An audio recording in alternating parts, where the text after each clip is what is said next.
Hey guys, tonight we're going to wander through a strange and gentle journey across centuries, from the pale, powdered faces of medieval Europe to the silent march of the Persian Immortals, from forgotten warrior women who defied history to the echoes of ancient instruments that once spoke for entire civilizations.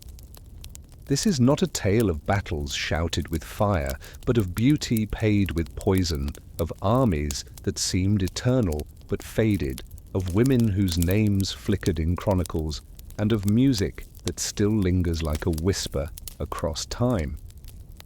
So before you get comfortable, take a moment to like the video and subscribe to historian Sleepy365, the Sleepy Historian, bringing you boring history for sleep, a place where you can drift off while learning something forgotten yet human.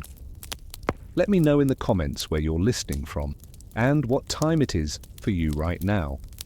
Dim the lights, slow your breath, and let's step gently together into tonight's story. In the cold stone rooms of medieval Europe, beauty often began with the absence of color. Not rosy cheeks, not the healthy bronze of sun-touched skin, but pallor, a whiteness so pale it bordered on translucent. In that era, to be beautiful meant wearing a face that looked like it had just stepped out of a chapel, untouched by sunlight, unsullied by the dust of the fields. One morning, in a castle, a lady sits before a tarnished bronze mirror. Light from a narrow window spills across the table, where the tools of a familiar ritual are carefully arranged. A jar of white powder, a vial of vinegar, a small bowl holding egg whites, and several folded pieces of linen. Her maid stands beside her, hands precise and reverent, as if preparing an offering for the altar. No one speaks. Only the sour scent of vinegar lingers in the air, mingling with the faint smoke of yesterday's candles. The woman lifts her hand to her face. Her skin bears no sun, but no sun is not enough. The ideal of beauty at the time demanded a cold white, pale enough for the blue veins beneath to show through. And to reach that degree, nature alone was not generous enough. So they turned to powder. The substance had a lovely name, white paint, but it was made from lead, soaked in vinegar, until it softened into a paste, then dried and ground into a fine dust. Crushed pearl or seashells were sometimes added for extra brightness. The powder was applied with a sponge or fingertip, one layer at a time. The first layer dulled the natural flush. The second erased the blood beneath. By the third, the face had become a white mask, smooth and cold as porcelain. Once the powder dried, the skin no longer seemed to breathe. Smiling too broadly or frowning too deeply became impossible. Every expression was held beneath a thin glaze. The face became a still portrait, what society called noble. In the bronze mirror, light reflected off the skin until it almost glowed. But that glow came from lead, a metal that crept into the skin, into the blood, and left its mark, slowly. Of course, the harm didn't appear right away. At first, just a tight dryness, a few red patches, then, over the months, the skin would blister. The corners of the mouth would split, hair would fall. Some young ladies seemed to age overnight, as though the fragility they wanted to display had turned real. Even so, no one stopped. Because better to wear the perfect pale mask than be mistaken for someone who worked under the sun. The poor looked upon these beauty rituals with a mixture of admiration and longing. They couldn't afford lead powder, but they could imitate it. Fine sifted flour or even ash mixed with vinegar. It burned the skin, but in the flicker of candlelight, that off-white tint could create the illusion. At festivals, a weaver's daughter might hide her sunburned cheeks beneath a light dusting, and for a few hours look like someone who belonged to a higher world. Social class was written straight onto the face. Tanned skin meant you worked the fields. meant you were poor. Pale skin meant you lived in castles, meant you were rich. No introductions were needed. A glance at the face was enough to place someone in the hierarchy of the time. And it wasn't only women who paid attention. By the late Middle Ages, some noblemen at court also wore powder. They didn't layer it on as thick, but just enough to even the tone, to give the face a smooth, bright look when entering the hall. A white, polished face was seen as a sign of refinement, of spare time, time to care for one's appearance. Some even joked that powder was like a silk cloak, just another way to stand apart from the masses. But no one spoke much of the cost. Lead powder didn't just ruin the skin, it sank into the body. It brought fatigue, headaches, even early death. But that truth was buried beneath praise. In poetry, women's faces were compared to winter snow, to the moon, to freshly drawn milk. That image repeated again and again until it became belief. Paler means prettier, and prettier means higher status. Picture a grand banquet. In the great hall, candlelight flickers across rows of smooth, pale faces gathered around the long table. Music hums from stringed instruments. Soft murmurs fill the room. From a distance, everything looks perfect. Faces like statues, still and cold. But step closer and you'll see the cracks. Powder flaking at the corners of a mouth. Tiny flecks floating in the air when someone laughs. From afar, beauty commands awe. Up close, it reveals fragility and pretense. The maids, those who touched the powder daily, knew the truth better than anyone. They washed cloths stained with grey residue. They inhaled the vinegar and metal as they mixed and cleaned, and they spread ointments over inflamed faces, silently easing the wounds that beauty itself had caused. And they knew, tomorrow morning, the ritual would begin again. Exactly the same, no different. In churches, priests sometimes preached against vanity, warning that painting the face went against virtue. But society answered differently. A woman with a pale face was more likely to marry into power, to be noticed at ceremonies. Between warnings and reality, people chose reality. And the white mask remained, a shared disguise worn by all. There weren't many choices in that world. Show your sun-darkened face and you were labeled poor, a laborer. Want respect? You'd have to accept the poison. Beauty became a weapon and a trap. It offered status, but it took health and time. At night, when the banquet ended, the maid would take a warm cloth and begin wiping the powder away. In the bronze mirror, the real face emerged, tired, red, sometimes raw. But no one else ever saw that moment.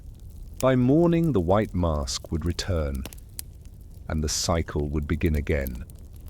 In medieval Europe, beauty standards didn't end with pale skin. A truly noble face also required a high, wide, and empty forehead. The more expansive and open the brow, the stronger the signal of intellect, purity, and elevated virtue. Portraits from the 14th and 15th centuries make this ideal unmistakably clear. Women's faces with small eyes, small noses, small mouths, all pressed downward to make room for the vast, bare expanse of the forehead. At the time, the forehead was worshipped like a sky above the face, and the broader it was, the more beautiful. To meet that standard, women did not hesitate to sacrifice their eyebrows. Eyebrows were seen as excess, disrupting the smooth emptiness of the brow, so each hair was plucked out by hand using metal tweezers. Sharp pain, raw sting, swollen red skin. Some, bolder still, applied pastes of quicklime or ash mixed with vinegar directly to the skin, hoping to make the hairs fall out completely. There were even recipes so strange they sound made up, like mixing cat feces with herbs to create a kind of primitive hair removal cream. the stinging smell, the burning sensation, the occasional chemical burn, all of it was tolerated for the sake of a blank forehead. But removing the eyebrows was only the beginning. To make the forehead look even taller, many women pushed back their hairlines. They plucked the hair along the front edge of the scalp or shaved it clean with a blade. Some rubbed their foreheads with mixtures of animal fat and ash, believing it would weaken the roots and prevent regrowth. There are accounts of women pressing hot cloths to their foreheads daily, hoping the hair would fall away over time. Little by little, the hairline receded, leaving a forehead that stretched like the vaulted ceiling of a cathedral. It wasn't a pleasant scene. Picture a woman sitting silently before a tarnished bronze mirror, candlelight flickering across her face. In her hand, a tiny pair of tweezers. Each time she pulls, her eyes water. Her nose flushes red, but her fingers keep going, patient and steady. The soft snap of each hair joins the sound of her heavy breathing. After hours, her face is bare of eyebrows, the skin burning, flushed and tender.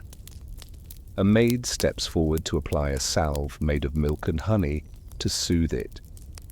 And by morning it's all hidden beneath a layer of white powder, leaving only the illusion of a smooth, radiant brow, while underneath, tiny wounds haven't yet healed.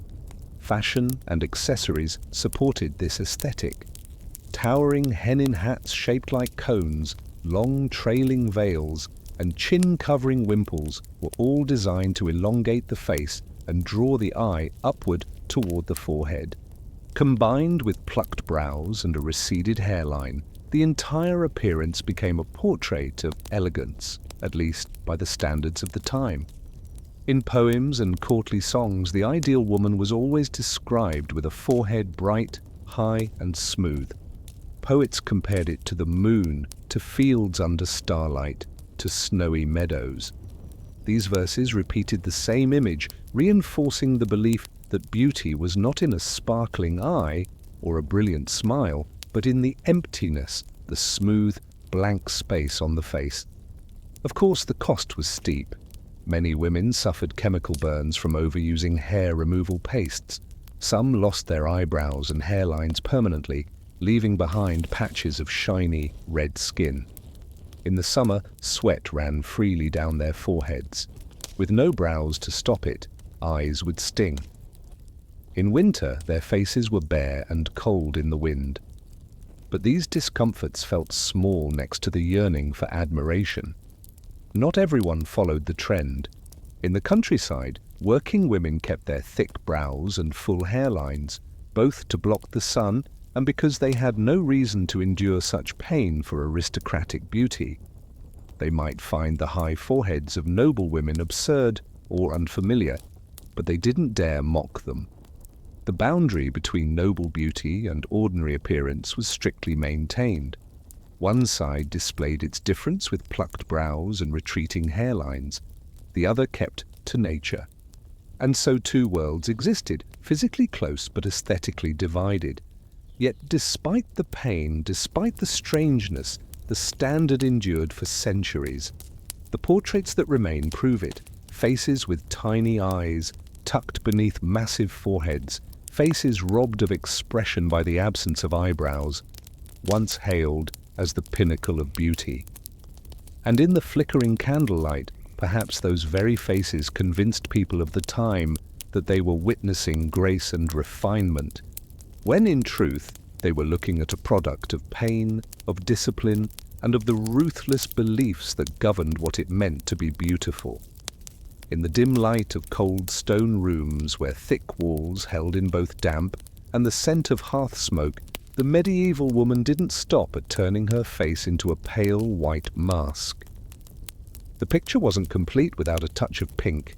The cheeks needed a flush of red, just enough to suggest there was still life beneath the leaden powder. But this redness didn't come from health. It wasn't the glow of good blood after a morning walk. It was drawn on, little by little, using substances that were both humble and hazardous. They called it rouge, a small dose of red, yet enough to change an entire face. After the heavy white paint was applied, the face looked unfinished, like a painting missing its final stroke.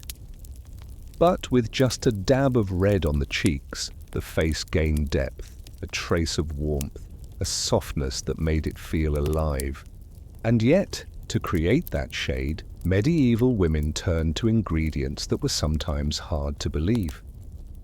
One simple, common method among the lower classes was beetroot. Dark red beets were boiled soft, mashed into a paste, and dabbed onto the cheeks. The earthy scent, the faint sweetness, soaked into the skin and left a natural blush. Those without beets used wild berries, raspberries, blackberries, mulberries. These produced bright pinkish-purple tones, but they smudged easily and faded fast. In hot weather, when sweat began to bead, the color ran in streaks, leaving cheeks stained like someone had been crying. In higher circles, those with means didn't rely on fruit. They turned to cochineal, tiny insects crushed into a deep red powder. Mixed with water or wine, it produced a vivid scarlet more lasting than berries. It was said that on a noblewoman's cheek, that red flickered like a small flame beneath the candlelight. But behind that glow were countless crushed bodies. The insect powder carried a strange tang, earthy and sharp, mingling with the scent of grape wine, luxurious and faintly unsettling. There were even more dangerous recipes. Some women used red lead, a mineral ground to a fine, stubborn powder. It clung tightly to the skin and gave off a bright, shiny red, but like white lead, it sank into the skin, into the blood. A beautiful cheek at a banquet might mean a weakened body afterward. Over time, the toxins darkened the skin, cracked it, and more rouge had to be applied to cover the very damage it had caused. Makeup wasn't just a matter of taste, it came with strict rules. Too bright a red, and a woman might be seen as improper. A hint of scandal, a trace of the courtesan or the foreign temptress. Too pale, and she looked lifeless. Beauty lived on a knife's edge, just enough pink to seem natural, as though it came from blood beneath the skin, not powder on top. So women had to learn to apply rouge with care. There were no clear mirrors, only cloudy bronze to reflect back guesses. They relied on touch, on habit. Sometimes a maid helped, sometimes a trusted friend. One wrong dab, too heavy a hand, and the face became a spectacle at the feast. A common scene, gentle fingers pressing rouge to a cheek, followed by a soft cloth to blend it. Beneath the white paint, the red emerged faintly, like the rare sunlight of a gloomy winter day. In a brightly lit hall, as voices rose and laughter echoed, that soft flush kept the face from resembling porcelain too closely. It added warmth. But up close, the scent betrayed it. The earthy sweetness of beetroot, the dry sharpness of crushed insects, or the metallic bite of lead. A reminder that this beauty wasn't natural. And it wasn't only women who cared about rosy cheeks. Records mention noblemen, especially in lavish courts, who also used rouge to brighten their appearance, to hide the paleness of life lived away from sunlight. For them, red cheeks weren't about allure. They were proof of strength, or the illusion of it. A disguise to cover the frailty they'd rather not admit. Still, rouge always carried a shadow of anxiety. The church often warned that painting the cheeks was an act of vanity, even sin, a mask that hid the truth given by God. But even nuns during grand celebrations were sometimes seen secretly dabbing beet juice onto their faces. Society condemned it, but that same society demanded women appear fresh-faced, glowing. Without rouge, they were withered. With too much, they were indecent. Each morning, when deciding how much red to press into their cheeks, women weighed not just beauty, but reputation, fate, and the eyes that would judge them. At a grand ceremony in the castle, with candles lighting the vast hall, you might see dozens of pale faces, each touched with a faint rose hue. From afar, the scene might resemble a strange garden, white blooms flowering alongside pink. But this was a garden fed by lead, by crushed insects, by beets weeping juice. When the feast ended, the servants returned with damp cloths to wipe each face. The red faded, revealing pale skin, blotchy, swollen, sometimes raw. And in the morning, it would begin again, the same hands, the same powders, the same cycle without end. If rosy cheeks were the final stroke on a face powdered white, then hair was the halo that framed it, both a natural ornament and a kind of social currency. In medieval Europe, the ideal hair was golden, bright in sunlight, soft as silk, and long enough to fall down the back. It was praised in poems, painted in detail on portraits, and seen as a mark of angelic beauty. It's no accident that in many paintings of the Virgin Mary, she is shown with flowing blonde hair, even though the land of Palestine where she lived never produced such a color. Here, blonde wasn't just a hair color, it was a symbol of purity, sanctity, and a kind of otherworldly light. But like pale skin or a high forehead, golden hair wasn't always something nature gave freely. In Northern Europe, where light hair was common, women were easily praised as having angel's hair. But in Italy, Spain, or France, where darker tones prevailed, the dream of blonde hair led many to intervene. They sat for hours beneath the sun, heads exposed like cloth left out to dry, hoping the sunlight would bleach their hair. They brewed strange mixtures from saffron, chamomile, honey, even urine, coating their hair and letting it bake in the open air. One recipe advised, to achieve golden hair, mix wood ash with white wine, apply it strand by strand, then sit in a wooden frame, called a cellar, to keep the face shaded while the hair absorbed the sun's full heat. The scene must have been strange. Rows of women on rooftops or in courtyards, faces hidden beneath frames, hair spread out like offerings to the sky. The smell of drying urine, the sticky sweetness of hardened honey, the burning heat of the sun, all mixed together until the scalp stung. But the results could be dramatic. Dark hair faded to auburn, then to pale gold. It was an artificial light, but society called it divine. At ceremonies, golden hair cascading over the shoulders drew eyes and admiration. It wasn't just color that mattered, length and presentation carried meaning too. Unmarried girls were allowed to wear their hair long, flowing freely down their backs.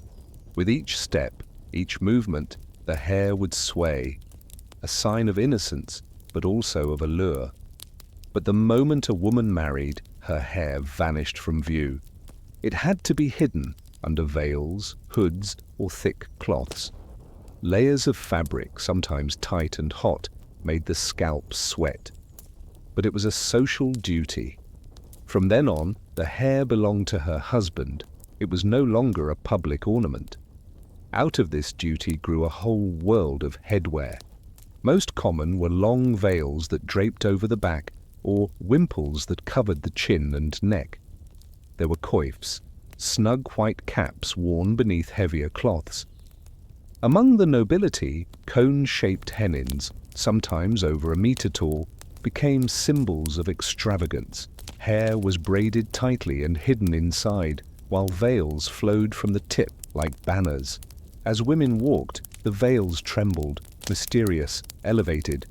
But beneath the fabric, the weight strained the neck. The hair pulled. The scalp ached. Peasant women kept it simpler, hair wrapped in rough cloths. Working in the fields, the sweat soaked through, leaving an earthy smell. In winter, the damp fabric clung cold to the head, bringing headaches, colds. But no one dared uncover their hair. To reveal it after marriage meant shame. Whispers in the village could brand a woman as indecent. hair was also tied to faith. The church saw a woman's hair as temptation. One strand peeking from a veil could be considered a fault, even a sin. Some young nuns, upon entering a convent, wept as their hair was cut away. It wasn't just hair they lost, but their last freedom to express who they were. Behind the stone walls with heads shaved or covered completely, they became indistinguishable, no longer marked by personal beauty, but made into quiet, identical souls. Still, poetry and painting continued to worship the golden ideal. Troubadours sang of hair like streams of gold, like sunlight in spring. In paintings, the hair often shone brighter than the face itself. But behind it all were the headaches from sun exposure, the foul-smelling potions, the long hours of braiding, covering, hiding. The beauty of hair was never natural. It was built from patience and endurance. Occasionally, at festivals, a bold woman would let a few strands slip from her veil. In the firelight, those thin golden hairs would flash, captivating. But it was a dangerous act. A single whisper from a neighbor, a single glare from the parish priest could turn that flicker into a scandal. Beauty and freedom appeared only in fleeting glimpses, then vanished beneath heavy cloth. In that world, hair wasn't just part of the body. It was a kind of social asset. It dictated status, virtue, and how a woman was treated. Blonde hair brought admiration. Veiled hair proved modesty. Loose or unkempt hair could become evidence against her. Hair was not just for adornment. It was a silent language of order and power. So when we look at old paintings of young women with golden locks and floating veils, remember, behind that softness were scorched summer days, aching winter nights, and the tight grip of a society that never let beauty be simple. In the Middle Ages, beauty was never just beauty. It always came with sacrifice, with pain, and with control. In the heavy stone halls where hundreds of candles burned in the thick air, a woman's allure wasn't just in her golden hair or pale skin. It lived in smaller details, the breath that escaped while speaking, the teeth that flashed in a smile, the scent that lingered as she passed. These things seemed private, hard to notice, and yet they shaped how a face was judged. Breath in the Middle Ages was no small matter. With no modern dentistry, no widespread toothbrushes, the mouth's odor became a silent betrayer. People tried to mask it however they could, chewing parsley leaves, fennel seeds, or a pinch of dried clove. These brought a fragrant sting, a tingling tongue, and a fleeting coolness. The wealthy might suck on cinnamon bark or dried orange peel, but these were only temporary, like burning incense to cover damp walls. Once the scent faded, the truth returned. And at feasts where people spoke closely, the breath was noticed immediately. It was an invisible line. Sweet breath meant youth, purity, refinement. Foul breath made the hours spent painting face and lips meaningless. Teeth mattered, too. A white, even smile was rare. Most people's teeth yellowed early, stained by dark bread, thick porridges, and charred meats. Cavities were common. Breath grew heavier. Still, poets praised smiles like pearls, like rows of corn. And so, women searched for ways to brighten their teeth, scrubbing with salt, with ash, even crushed red coral. The enamel wore thin. Pain lingered, but for a moment the teeth shone, and that was enough. Smiling became a careful act. Mouths stayed closed. Smiles stayed subtle, not just to hide the flaws, but to suggest modesty. A reserved, private smile became the ideal, graceful, disciplined. To make up for these quiet shortcomings, society turned to another weapon: scent. In an age of rare bathing and sweat-soaked garments, fragrance became an invisible shield. Noble women carried pomanders, small silver or bronze spheres packed with herbs, resins, sometimes musk powder. A light shake released the scent, masking the body beneath. When speaking, they held the pomander near their chest, part gesture, part barrier. Common women used sachets of dried basil, mint, or orange peel stitched into cloth and tucked into their bodices. Crude, perhaps, but still a comfort beneath judgmental eyes. Beauty, in this form, became a silent game. No one declared how many leaves they chewed, how many pouches they hid, how many flaws they masked. But everyone knew when you entered a room, bowed your head, smiled softly. Every gaze was searching, every detail could become gossip. Beauty wasn't natural, it was a practiced choreography, a defense of one's honor. Looking beyond Europe, the picture grows wider. In Japan's Heian court, beauty followed its own strict codes. Women blackened their teeth, a tradition called ohaguro. That glossy darkness signified maturity, virtue, the opposite of Europe's white ideal. They shaved their eyebrows, then painted two small arcs high on the forehead. Their world also prized fragrant breath, but expressed it differently. In court diaries, noblewomen are described walking through rooms in layers of perfumed silk, leaving behind a trail of sandalwood like a thread of incense smoke. Their scent wasn't to conceal, but to announce, a subtle flourish to inspire admiration. In Song Dynasty China, the ideal leaned toward delicacy and refinement. White teeth were praised, but so was the habit of chewing herbs to keep the breath sweet. Women wore vermilion lip color, sometimes toxic, but it made their smiles blaze. They carried embroidered sachets at the waist, filled with clove, cinnamon, dried blossoms.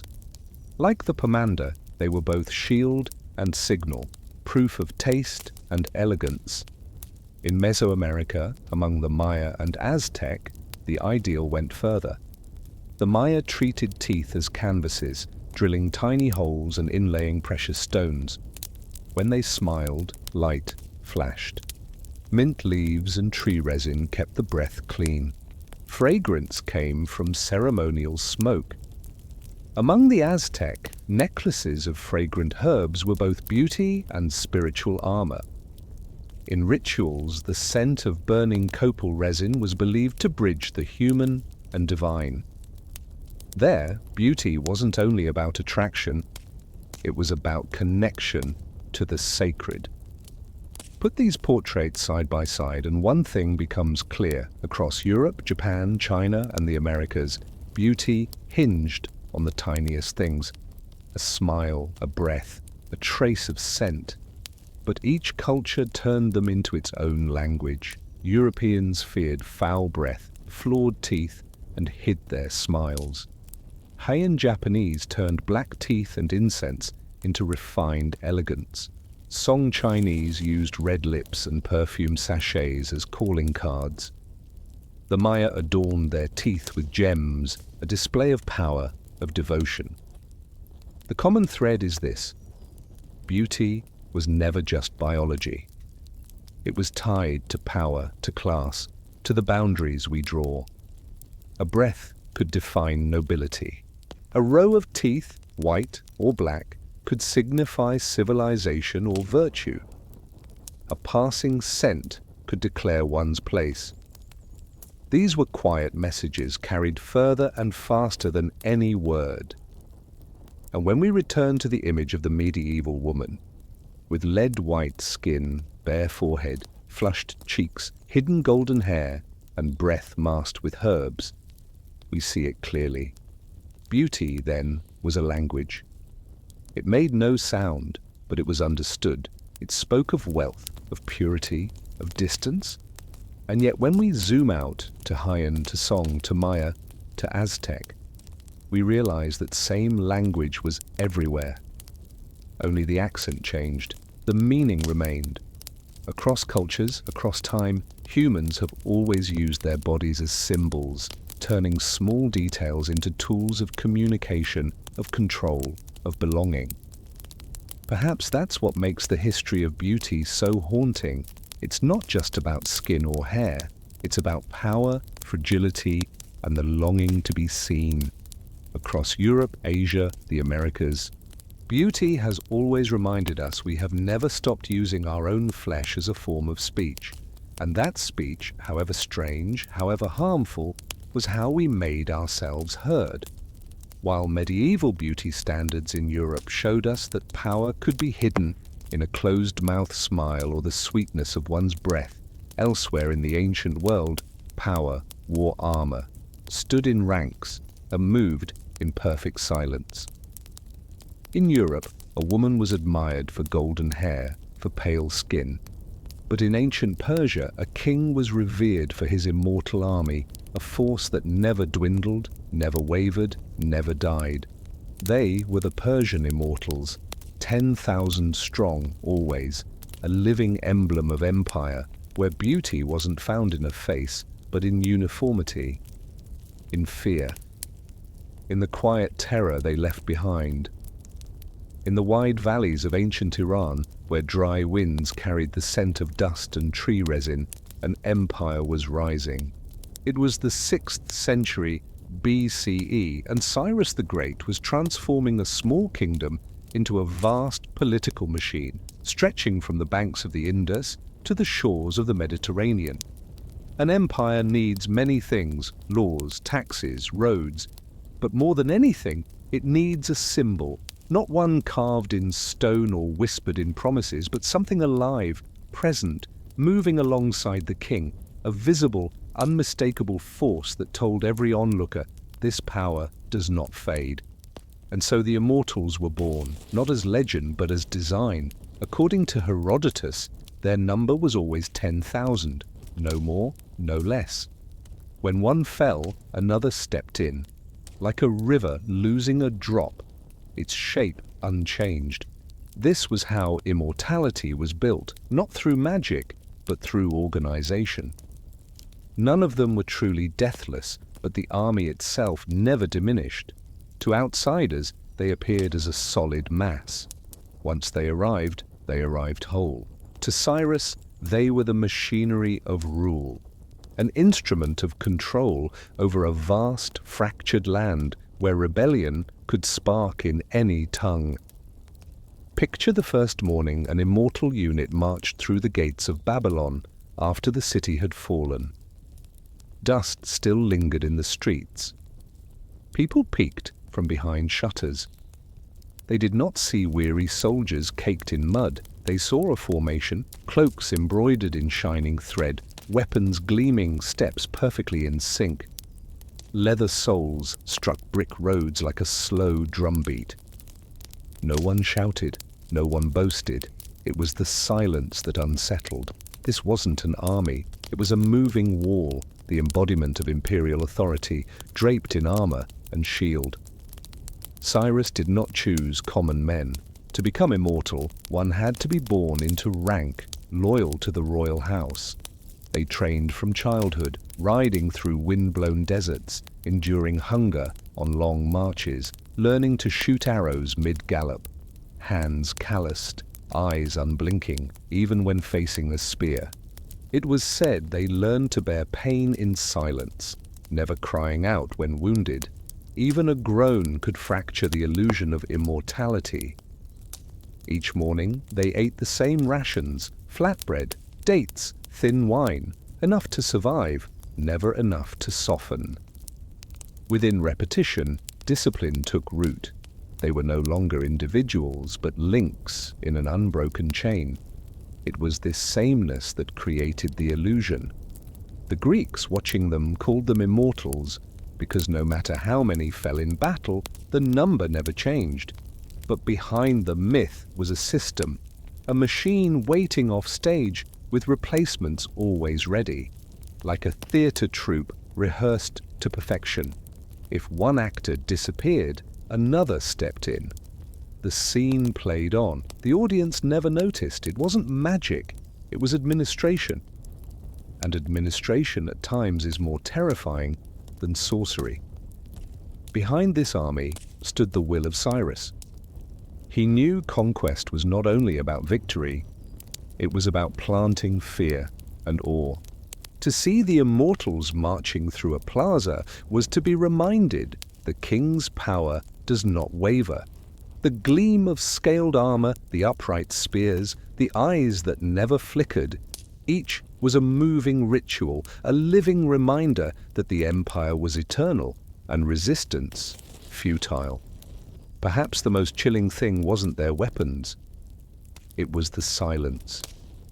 Many accounts describe them advancing without chants, without battle cries, only the rhythmic march of boots, the soft brushing of armor. That sound repeating, creeping into the listener's ears like a clock, ticking, ticking, announcing the approach of power. Their silence was louder than any shout. It said, "We do not need to prove ourselves. Our presence is the proof. Place yourself in the shoes of a farmer in a newly conquered land.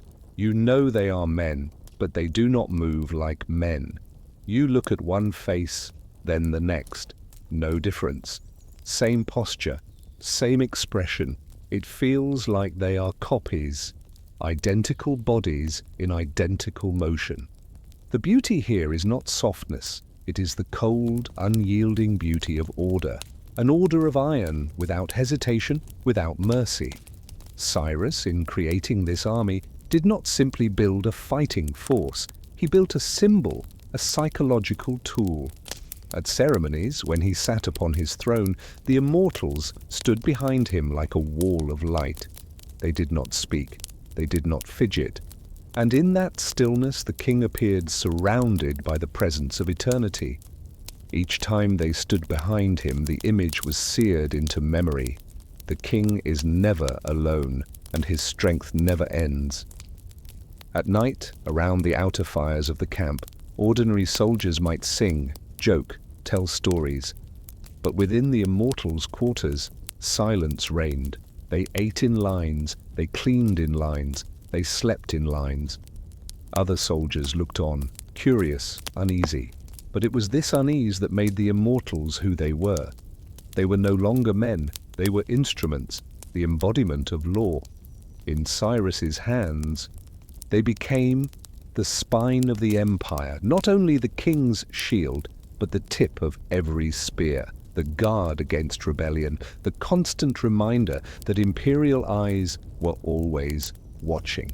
If you heard their footsteps in the distance, you knew the empire was approaching.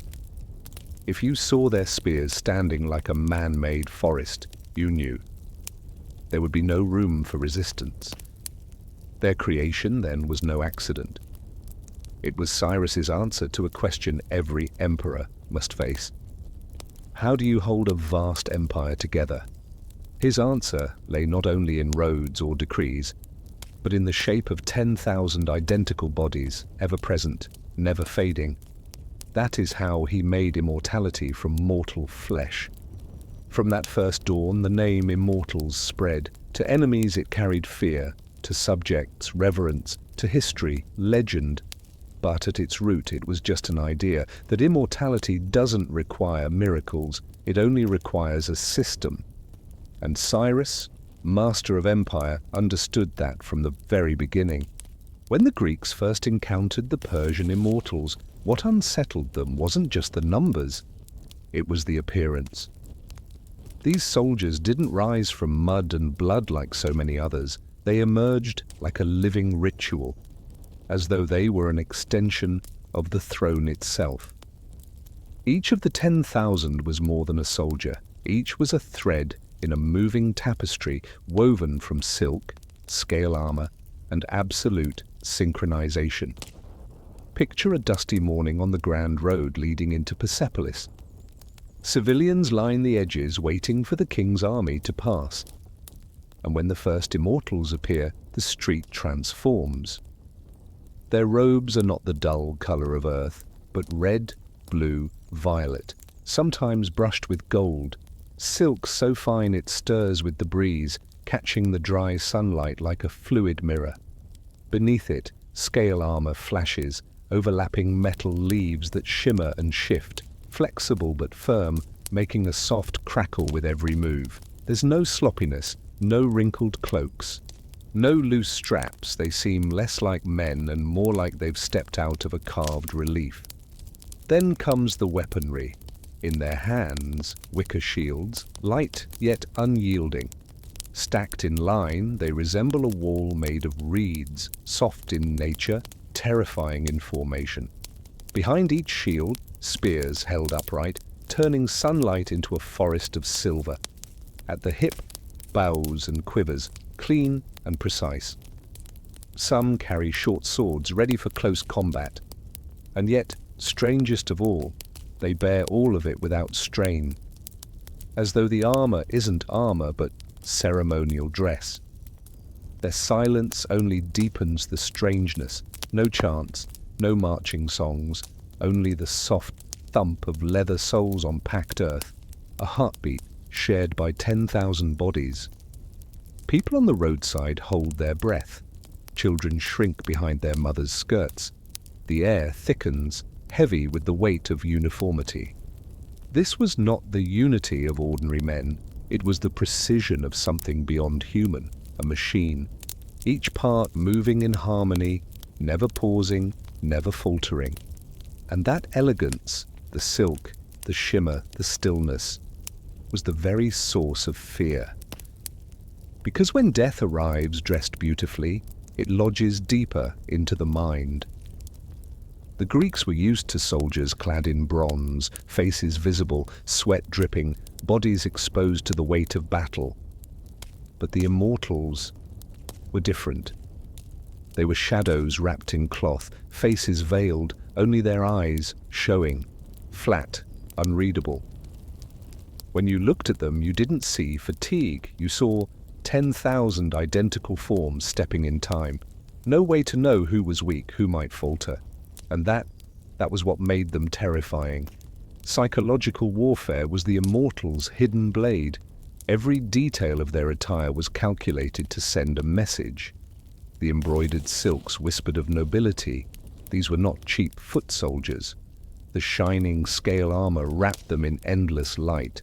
The wicker shields made them fluid, advancing and retreating like water, unpredictable, unstoppable. Their presence didn't just defend flesh, it crushed morale.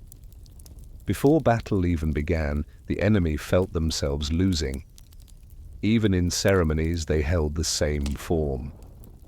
Behind the throne, they stood unmoving, armor catching candlelight, silk drifting, shields rising like a forest. Foreign dignitaries needed no introduction. The message was clear without a word. The king of Persia was not just a man. He was the center of a universe held up by absolute discipline. To the common citizen, they were both beautiful and untouchable. A farmer might look on and never imagine these men sitting, eating, sleeping. They resembled deities in armor, graceful, frightening. And that contradiction, elegance and dread, is what made the Immortals unforgettable. You didn't know whether to admire them or fear them, only that your heart beat faster when they passed. Some chroniclers said the Immortals felt like something from a dream. Not a crowd, but a painting in motion, a tapestry where each fold of cloth, each glint of metal, each footfall merged into one. Look too long and you no longer saw individuals, only a massive moving shape. This was the beauty of death, the beauty of sameness, the beauty of imposed order.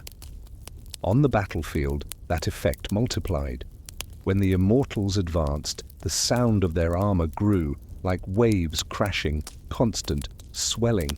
Then came the spears, rising like trees of steel. Then in a silence so complete it rang in the ears, the sky filled with arrows.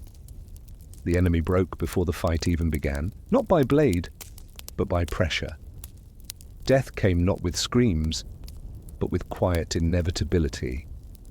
This perhaps was Cyrus's intent. To make soldiers into sentences, to make formations speak. While other cultures roared with drums and muscle, Persia whispered with elegance.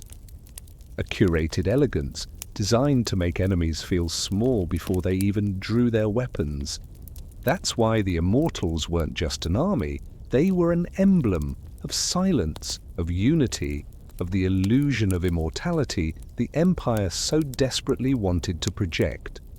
And so, from slow parades on stone roads to brutal clashes at distant borders, the Immortals always carried that same contradiction, like ceremony, like blade, silk draped over steel, wicker shields forming walls, footsteps like whispers, and behind them a threat you could not name.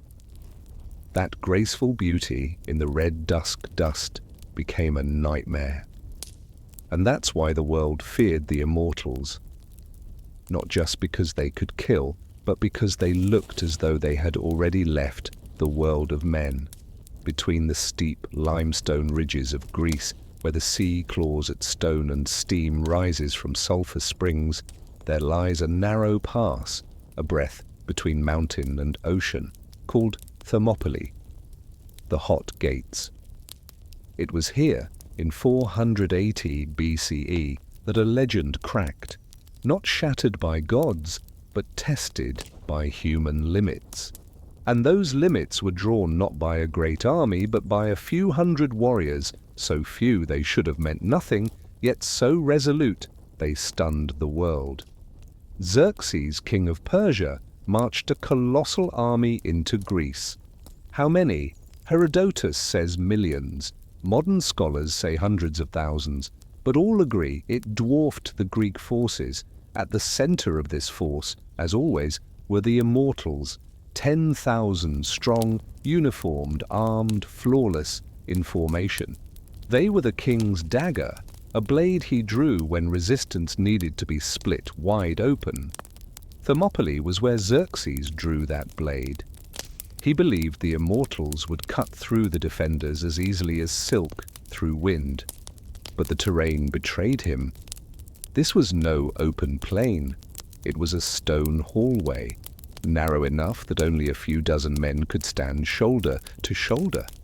Behind, mountains, ahead, the Aegean Sea, and between them, the Greeks built a wall of bodies. 300 Spartans under Leonidas, joined by a few thousand allies, stood in the pass, shields locked, spears long, forming a wall of bronze and resolve. On the first day, Xerxes sent wave after wave of regular troops. They broke like surf against rock. Corpses piled, but the Greek line held. Xerxes frowned, but he wasn't worried. He still had the Immortals, and on the second day he called them forth. Drums echoed. 10,000 Immortals entered the pass. From the shadow of the cliffs the Greeks watched them approach, silk fluttering, scales gleaming, spears upright like a forest of steel. They came in silence, no war cries, no boasts, only presence. They believed they would shatter the Greeks, but when they clashed, it was not surrender that rang out.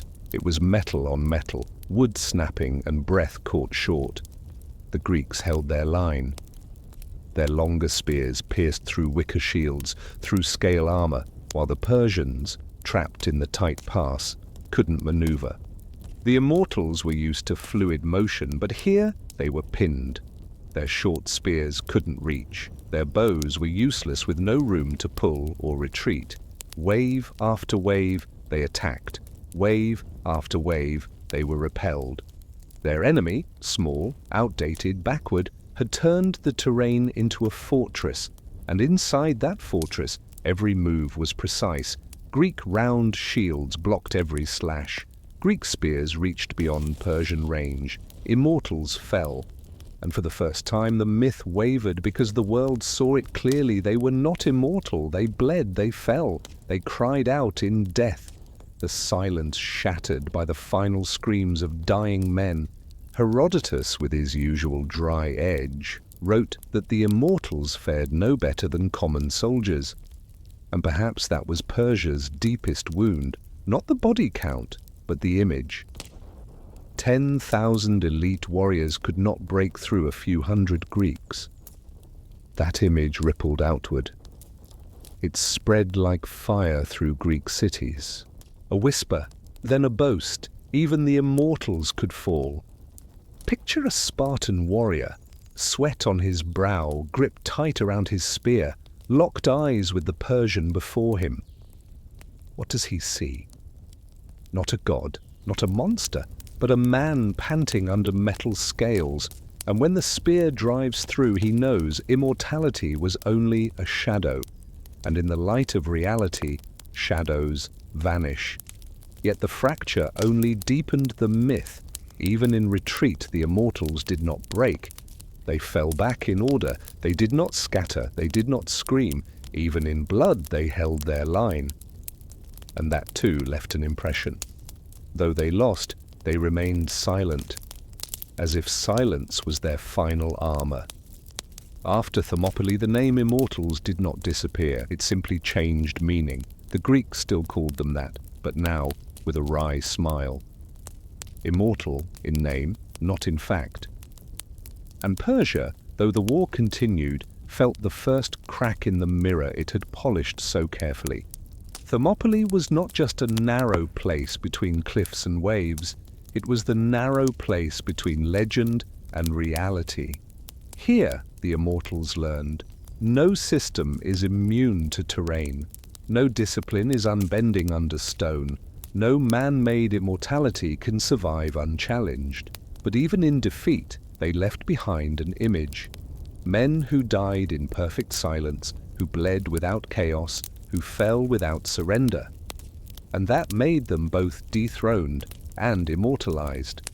A paradox etched in a mountain pass, where death met order and myth met man. The Greeks did not call them immortals merely because of their impeccable appearance or that eerie silence.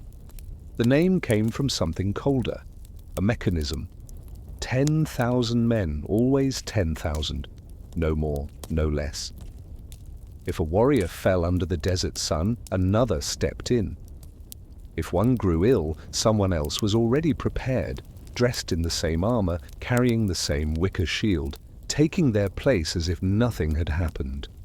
From afar, the army was never missing a piece, and that, not magic, was the real secret behind immortality. Within the Achaemenid Empire, recruitment and training were not tradition. They were machine. Sons of noble, loyal families were sent to the camps young. They learned to ride, to shoot, to fight, but more importantly, they learned to vanish into the collective. An immortal was not meant to stand out. He was meant to fit so perfectly that when he replaced a fallen comrade, no one would notice the difference. This seamlessness was not mysticism. It was bookkeeping. It was bureaucracy. It was command structure, tight as braided rope. For every 1,000 men there was a Hazarapati, commander of 1,000. Beneath him, leaders of hundreds, then of tens. Each layer ensured that when one brick slipped from the wall, another was fitted in immediately. Smooth, exact, silent. Reserve soldiers trained near the capital. They ate the same rations, wore the same clothes. They were shadows, waiting, ready. Imagine a morning in Persepolis. An immortal dies from old wounds. No funeral procession, no gap in formation. By afternoon, a replacement dons his gear, takes his spot. When the king passes, he sees what he always sees, 10,000 faces, no fewer. The individual disappears, but the number, 10,000, remains. That number is what terrified enemies. You could kill 1 or 10 or 100, but from a distance, the army never changed. On the battlefield, this became illusion. When an immortal fell, the line closed instantly. No hole, no hesitation. Opponents, used to watching formations fall apart after a few charges, panicked when the walls stayed intact. It was like fighting a beast with endless heads. Cut one, another appears. It's why historians would later call them Persia's Hydra, a monster that could not weaken, because it was built to replace itself. this wasn't just military strength, it was psychological warfare. As the Immortals marched through distant lands, villagers watched the same unbroken line day after day and came to believe Persia could never be diminished. 10,000 like a walking statue, untouched by fatigue or time. For rebels within the empire, the message was clear: you might fight your local garrison, but how do you resist a force that never thins? But to preserve the illusion, a cost was paid: tight surveillance. Families of Immortals were granted homes, stipends, food, but also bound. One mistake and the whole family might lose everything. Each man was not just himself, he was a link in the chain. Discipline did not end at the battlefield, it seeped into their lives. They trained together, ate together, marched together, and even slept side by side, mats laid in rows as if individuality were a threat to the design. And yet from this austerity came strength. Instant replacement only worked if everyone moved the same. A newcomer had to step in, with the exact stride, the exact grip, the exact silence as the man before him. They became copies, grains of the same sand on the empire's desert floor. And in that sameness, Persia found what it called immortality. But from a human view, there's a sadness there. Beneath the embroidered silk, beneath the gleaming scales, there was little room for the person. Names blurred. Stories vanished. When an immortal died, his family might mourn quietly, but the army marched on as if he never existed. In that moment, immortality meant your death didn't matter, and maybe that was the coldest cost of all. Still, to the empire, they were priceless. When Darius or Xerxes wanted to show strength, they didn't need speeches, they just let the Immortals walk through the square. 10,000 bodies, 10,000 weapons, not one missing. Observers would wonder, do they ever age? Does death really touch them? And in that moment of doubt, faith in Persian invincibility was sealed, not by words, but by the illusion of an eternal number. The 10,000 Immortals remind us that power doesn't always lie in brilliance, but in replaceability. A great warrior might win a war, but when he falls, his absence is a crater. With the Immortals, that crater never appeared. The gap always closed, the line always held. They became a river that never ran dry, ever flowing, ever forward. And so to the enemy, killing an Immortal wasn't victory, it was just a drop of water in an ocean. Perhaps that's why their image endures, not because each man was mighty, but because the unit was machine. And machines, unlike men, don't tire, don't grieve, don't stop. The Greeks could kill Persians, but they could not kill a number. And 10,000 became a nightmare. There is a paradox in history. The things we praise as eternal are often the most fragile in the face of time. The 10,000 Immortals of the Persian Empire were once a source of pride, a shadow stretching from the shores of Greece to the sands of Egypt. But like every symbol, they entered a trajectory no emblem can escape, from peak to fade. When Alexander of Macedon marched into Asia in the late 4th century BCE, he faced not only a vast empire, but a legend nearly 2 centuries old. And in that moment, the Immortals were no longer what they had once been. From the final years of Darius's reign, signs of decline began to appear. The machine that once moved smoothly had begun to rust, not from foreign blades, but from internal decay. Recruitment lost its rigor. Children of the powerful pushed into the ranks not by merit, but by privilege. Men who should have endured years of harsh training now entered the formation solely by bloodline. Uniformity, once their greatest strength, became a burden. Beneath the gold-embroidered silk were bodies unfit for the armor they wore. By the time Alexander crushed Persia at Gaugamela in 331 BCE, the Immortals still stood, present, ornate, but no longer sharp. They faced the Macedonian phalanx, a wall of long spears, moving as one, and they faltered. Their famed immortality no longer inspired fear. It had become an echo of another era. Swift replacements could not save a spirit worn thin. And there, on that battlefield, the myth splintered. The Greeks, once terrified at Thermopylae, now saw the Immortals for what they had become, a shell, hollowed of its former discipline. Their downfall calls to mind other elite guards in history. Rome had the Praetorian Guard, an elite force created to protect the emperor. In the beginning, discipline, loyalty, strength. Their mere presence in the city could silence opposition. But time wore that down. Loyalty gave way to ambition. They became kingmakers and kingbreakers. Assassinations. Auctions for the throne.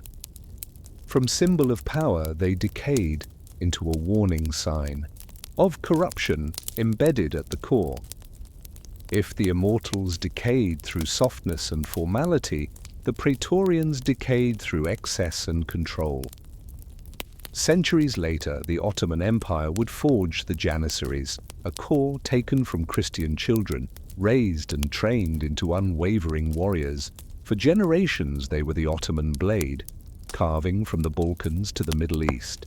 But again, the same path: privilege, entitlement, resistance to change. They became a force against reform, eventually turning on the very sultans they once vowed to serve. And in 1826 they were dissolved in blood, the infamous auspicious incident. Another myth undone, not by enemy hands but by time and repetition. So what links the Immortals, the Praetorian Guard, and the Janissaries? They all began as symbols, embodiments of the empire's unbreakable core.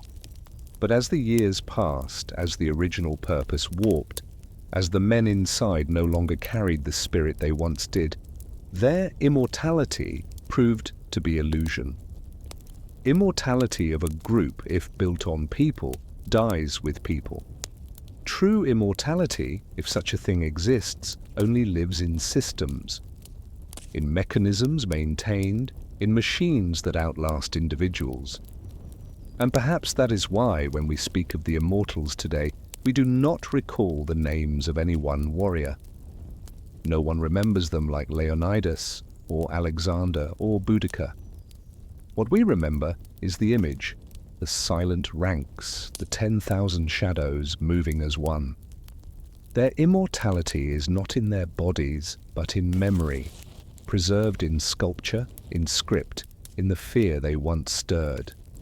That is their real legacy, a system that created the illusion of permanence, and whose illusion outlived the men it was built on. And if we pause to reflect, we find a bitter truth. While individual heroes are remembered, celebrated, mythologized, the Immortals, who once terrified continents, have vanished into anonymity. Each man a faded outline, dissolved into the whole. The cost of immortality was the erasure of the self. And maybe that reveals something deeper. The immortality created by men is never truly eternal, because it depends on men to keep the system alive. When the system collapses, so too does its illusion of forever. From today's vantage point, these elite forces are mirrors for how power operates. A guard, a symbol, a so-called immortal force, cannot rely only on discipline or past glory. It must adapt, renew, or else be trapped in its own shadow. The Immortals failed not just because of Macedonian spears, but because they clung to methods already outdated. The Praetorians decayed because no one restrained their reach. The Janissaries fell because they resisted reform in a world that had outpaced them. And all three teach the same lesson: nothing is immortal, except change. So then, what is immortality? It is not men, not 10,000 warriors, not a fixed formation. Immortality, if it lives anywhere, is in an idea.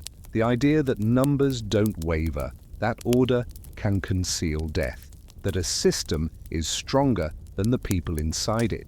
And even after the collapse, that idea persists in the writings of Herodotus, in the stone reliefs of Persepolis, in our fascination today.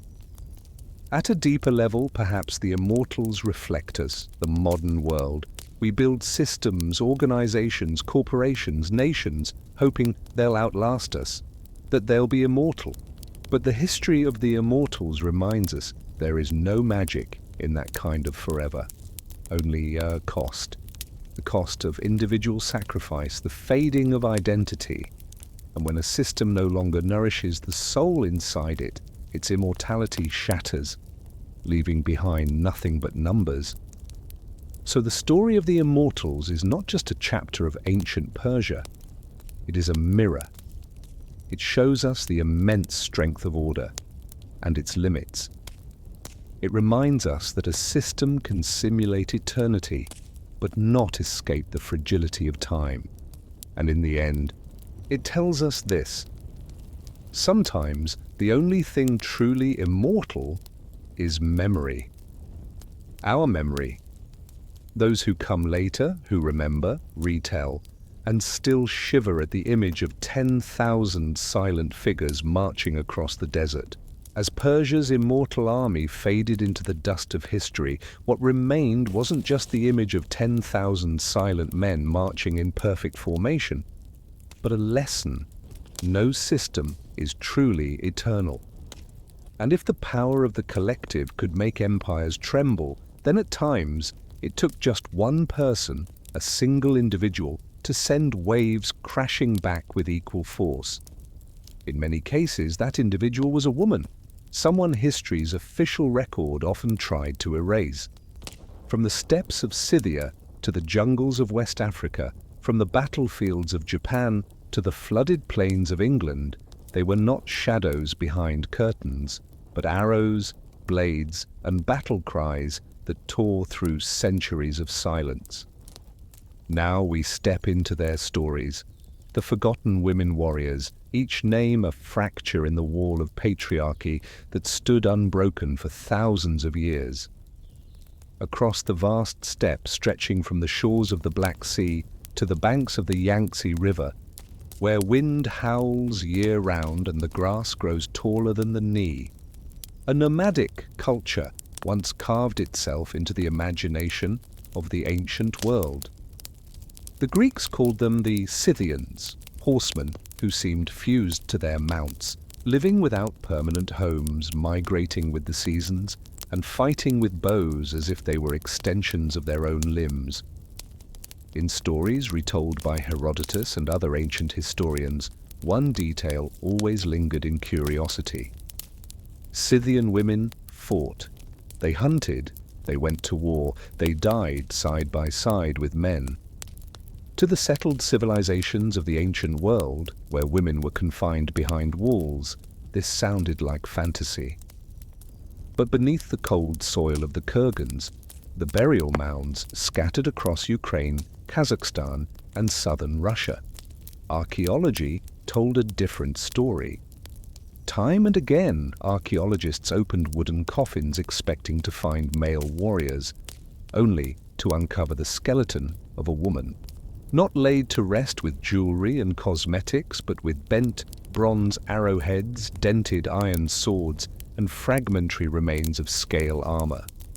Some bore clear wounds from battle, deep gashes along ribs, punctures in the skull, cuts no peaceful life would yield. One grave in Ukraine stunned researchers. A young woman, no older than 20, slender in build, surrounded by weapons, a short sword, a sharp spear, a quiver of arrows, and lodged in her pelvis was the iron tip that had killed her. She died young, yes, but not in quiet, on the battlefield. Another mound in Kazakhstan held 2 women, one old, one young, buried together with bows and arrows. Mother and daughter, perhaps. Fighters who perished side by side, now resting beneath the earth, just as they once rode side by side into danger. Stories like these shift the Amazon legend from Greek myth to plausible memory. The warrior women of Scythia weren't mythological. They were inevitable, a natural product of a harsh world. In nomadic life, no walls protected you. No standing army came to guard your home. When danger arrived, everyone fought. Scythian girls learned to ride horses before they turned 5, to draw a bow with arms too weak at first, but years of practice turned instinct into art. They hunted rabbits, antelope, sometimes wolves. And when war came, they were ready. Picture an autumn morning, mist curled over tall grass. The horses cried out. A woman rides past, clad in fur, bow strapped to her back, a dagger at her hip, her hair catching the wind. To her, combat is not a choice, it is life. When she falls in battle, she is not an anomaly. She is not mourned with quiet apology. She is buried with weapons by her side as any warrior would be, acknowledged, honored, remembered. This vision haunted Greek imagination. They named them Amazons, building whole myths around a nation of warrior women. But reality was more grounded and more profound. In the unforgiving steppe, survival blurred the line between male and female. Ability mattered more than anatomy. If a daughter could shoot straighter than her brother, she rode to war. If a mother could hold back raiders, she did. The burial objects reflect this duality. Alongside swords and arrows, mirrors, bracelets, earrings, there was no contradiction. A Scythian woman could wear gold and wield steel. She could cradle a child and slay a wolf. She was not a myth. She was complex, real, alive. And modern archaeology has forced history to listen. Classical texts told stories from a male point of view. Women were often relegated to the margins, seen, not heard, remembered, if at all, as bystanders. But bones don't lie. Swords with nicks, arrowheads still embedded in bone, fractures from war. These remains speak louder than ink. They say, we fought, we bled, we died. And our silence was never consent. Scythian society, in its own way, embraced a different vision of community. In settled civilizations, war was a male domain. On the steppe, deadweight was dangerous. Everyone had to contribute. Even if women didn't fight every battle, they were trained to stunt, and when they did, they died as equals. Today you can walk through a museum past the glass cases that hold Scythian grave goods, see the swords, the arrows, the jewelry, and behind the cool reflection of glass feel the presence of those who lived, fought, and faded more than 2,000 years ago. If you listen closely, you might still hear hoofbeats, the snap of a taut bowstring in the fog, the rush of wind as a woman rides by, her silhouette lit by dawn, her story no less fierce than any man's.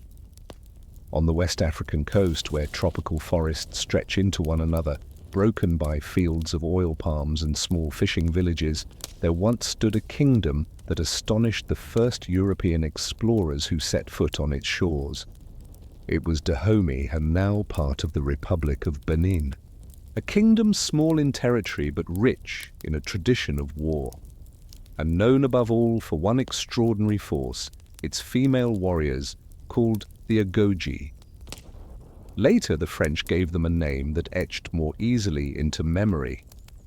The Amazons of Dahomey, not mythical, not imagined, but flesh and blood, armed and disciplined. Their origins are traced to the 17th century, when the king of Dahomey sought a force to guard the palace. At first, they weren't professional soldiers, but ceremonial attendants, sometimes elephant hunters, sometimes royal guards. But as Dahomey faced growing threats from rival kingdoms and from European expansion, these women transformed, selected young, taken from their families, placed in barracks and trained as soldiers, just like men. They learned to run through thorns without flinching, to suffer wounds without complaint, to fight in any condition, under any sky.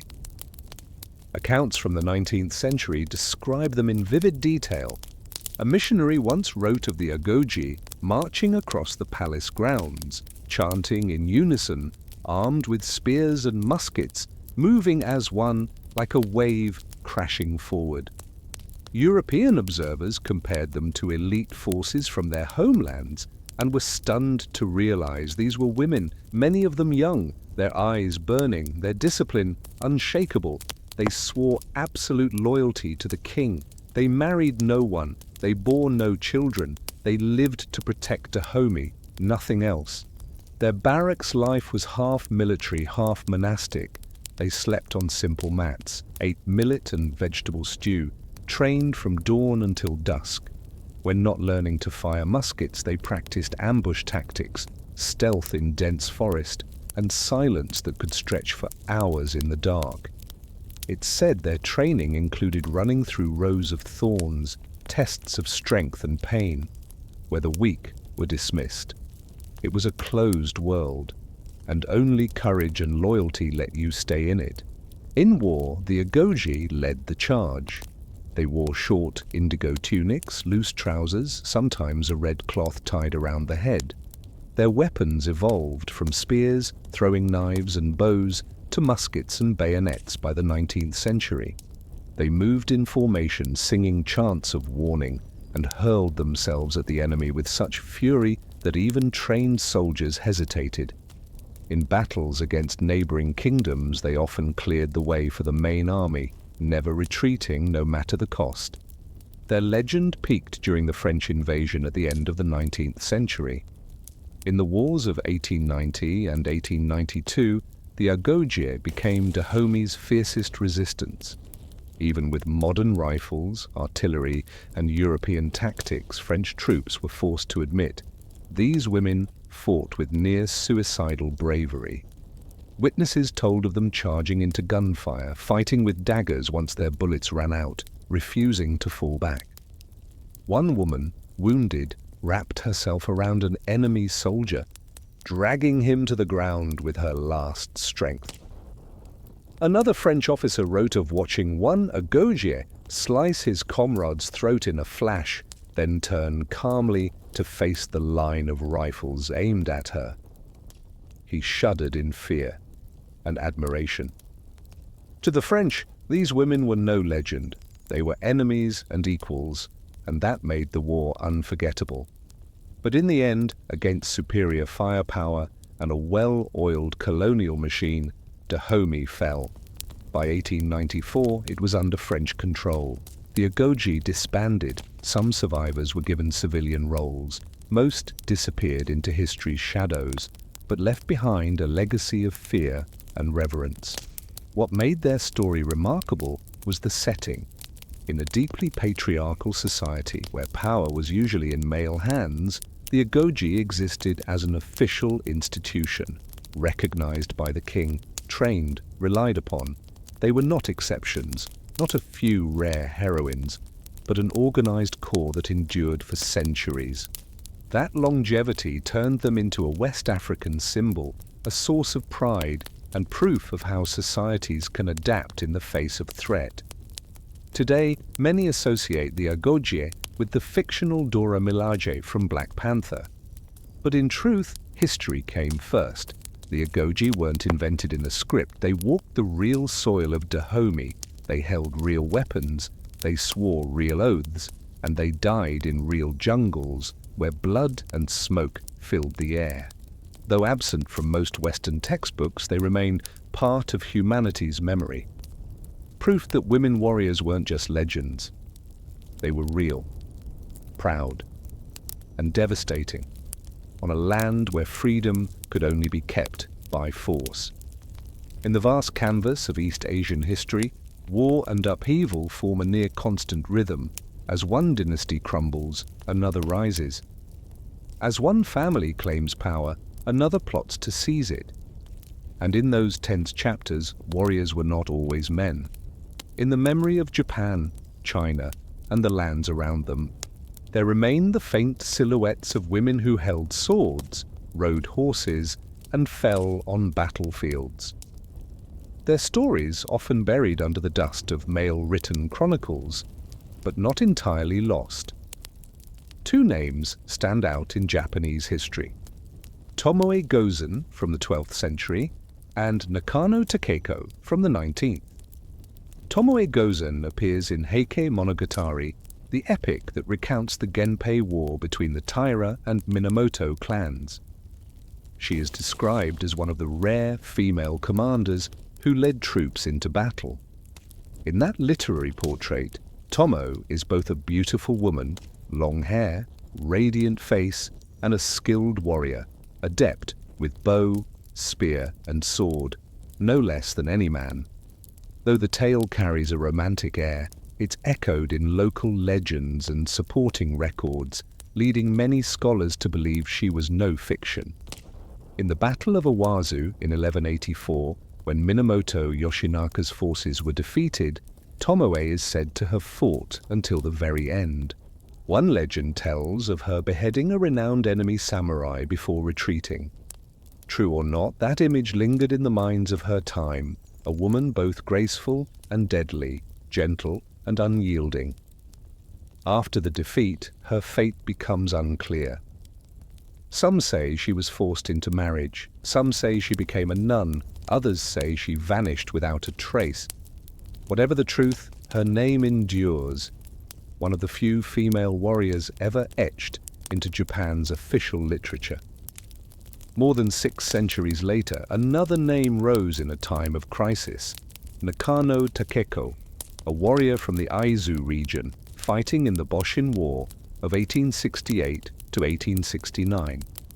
This was the twilight of the Tokugawa shogunate, as it fell to the rising Meiji imperial order. Loyalist lords had no choice but to take up arms against the new imperial army, and among them, the people of Aizu fought desperately to defend their stronghold. Amidst these defenders, Nakano Takeko emerged as a figure still remembered today. Born in 1847, she trained in the martial traditions, especially skilled with the naginata, a long staff with a curved blade, often seen as suited for women due to its reach. But in Nakano's hands, it was not a tool of defense, it was a weapon of deadly precision. When Aizu was besieged, she gathered a group of women, many still very young, to form a unit called the Joshitai, the Women's Army. Though not officially part of the military, they stepped onto the battlefield with conviction as fierce as any soldier. In the brutal fighting that followed, Nakano led from the front, clashing head-on with imperial troops. Some records say she killed several enemies before being struck by a bullet. Realizing death was near, she would not allow her body to fall into enemy hands. She asked her sister to cut off her head and carry it back to their comrades. It was a violent request, but one in keeping with the samurai code to protect honor even in death. Today, a statue of Nakano Takeko still stands in Aizu, a quiet memorial to the woman who chose the warrior's path to her final breath. Tomoe Gozen and Nakano Takeko both appeared in moments of profound transition, one at the end of the Heian era, ushering in the shogunate, the other at the collapse of the shogunate, giving way to modern Japan. Both are remembered in folklore and popular culture as rare proof that women, too, could become symbols of war. Looking more broadly across East Asia, similar figures emerge. In China, though rarely mentioned, there were women who led troops or joined rebellions. In literature, the image of Mulan, disguised as a man to go to war, though largely legend, reflects a popular reverence for the idea of women as warriors. In Vietnam, the Trung sisters remain vivid examples, leading uprisings against foreign rule, their tale often told in the context of national resistance. Returning to Tomoe and Nakano, what makes their stories linger is not only what they did, but how they stepped beyond what was expected of them. In Japan, women were traditionally tied to home, family, and support roles. But Tomoe and Nakano stood beside men in the field, breaking the mold. Though they did not represent the majority, their presence carved out space for another narrative, one that questioned the thin lines drawn between a man's duty and a woman's. And now, when we read the lines that describe Tomoe Gozen or stand before Nakano Takeko's statue in Aizu, what we may feel is not loud triumph, but quiet gravity. They lived and they died in harsh, unrelenting times. They chose the sword not to chase glory, but to protect honor, family, or a homeland under siege. And in that silence, their stories carry weight, a weight that transcends gender and becomes a symbol of courage itself.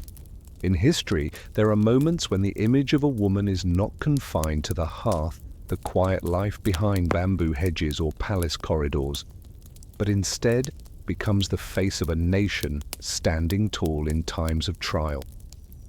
In two corners of the world, half a globe apart, in two completely different eras, we find the same echo. The image of a woman with a sword standing before an army, calling her people to rise. In 1st century Britannia, it was Boudica, queen of the Iceni, rising against Rome. And in the Red River Delta of 1st century Vietnam, it was the Trung sisters, rallying a rebellion against the Han Empire. Boudica's story begins in a remote corner of the Roman Empire. The Iceni were one of many native tribes in Britannia. At first, they accepted Roman rule in exchange for protection. But the price was subjugation, and the humiliation grew unbearable. When her husband, King Prasutagus, died, the Romans ignored his will, seized his lands, and brutalized his people. Boudica herself was flogged, her daughters were violated. What followed was not quiet mourning, but a cry for vengeance. With her flame-red hair described like fire itself, Boudica turned her private pain into a public war cry. She united neighboring tribes and transformed collective rage into a rising storm. Roman historians Tacitus and Cassius Dio recorded the uprising, with tones both horrified and awed.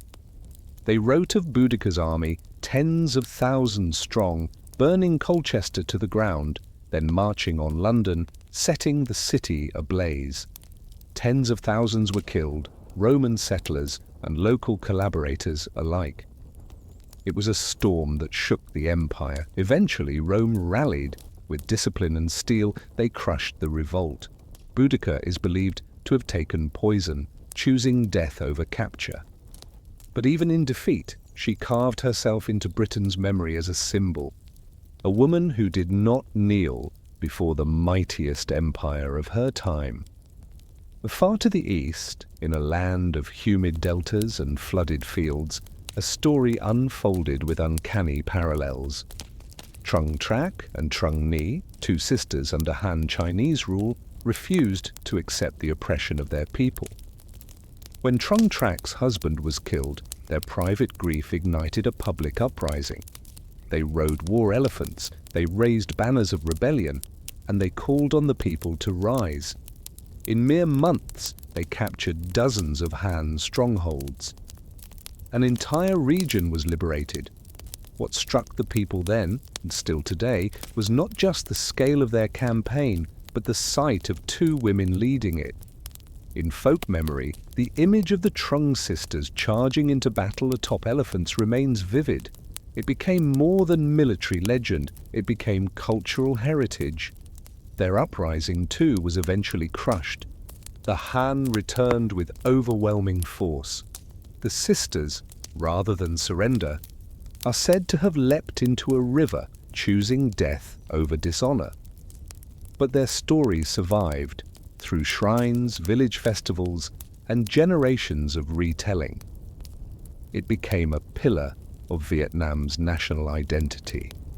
It's telling that both Boudica and the Trung sisters live on not because they won, but because they rose.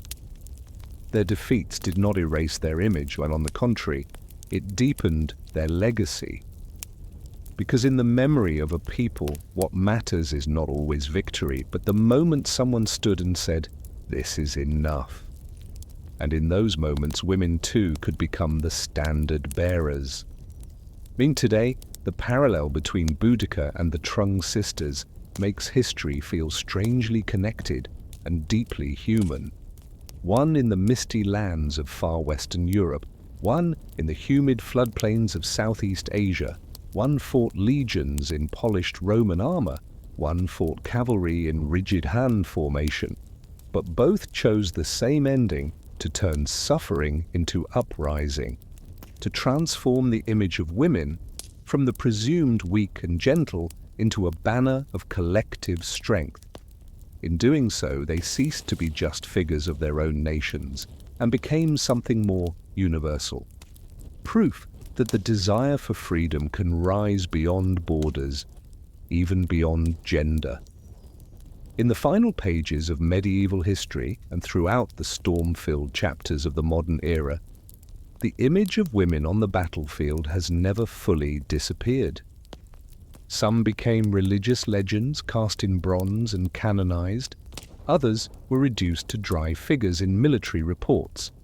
And yet, those numbers shook the imagination of their age.